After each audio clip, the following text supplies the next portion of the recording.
What was it that sparked the idea for this story? Our need to make a film, because initially that was our plan. We wanted to make a really cheap, low-budget horror film so that we could make it ourselves. So, or a low-budget film, I should say. We wanted to make it ourselves with our own money and with our friends back home and all that. So, you know, we spent months trying to come up with an idea that we thought would be very cheap to do, and then we hit upon this idea about two guys stuck in a room.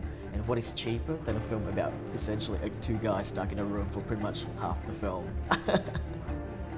As a director, though, didn't that pose certain problems for you?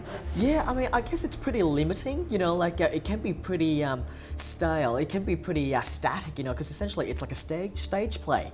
If you just primarily set a film in one location, but I guess I was very lucky to have someone like Lee as my screenwriter.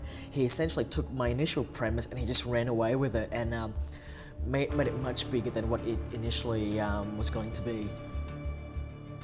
I kind of see it as a dark psychological thriller made in the context of a horror film.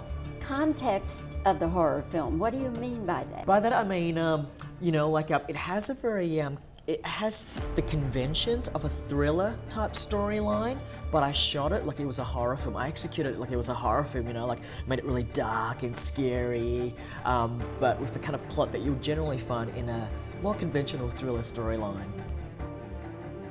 Why did you decide to put it in the horror genre? Because Lee and I are just big fans of the horror genre. You know, we love scary movies. We love to be scared, and you know, we thought that this would be the best genre for us to start off with. Also, we found that that the story that we came up with was very similar to what was pretty much fell into the horror genre. You know, like we didn't sort of much set out to try and write a horror film. It just so happened that the story we came up with was more in that arena. The title is Saw. There are saws in the movie. What's the significance of Saw? Whew. The title is actually a reference to, you know, a couple of elements in the film. You know, like I guess there are hacksaws in the film, but the villain, his name is Jigsaw, or the villain, but I think primarily what the title refers to is the act of voyeurism. It's about watching. You know, it's about seeing. So, so I think the title has multiple meanings. It's up to you to decide which one it's more about. But for me, it's about the act of watching.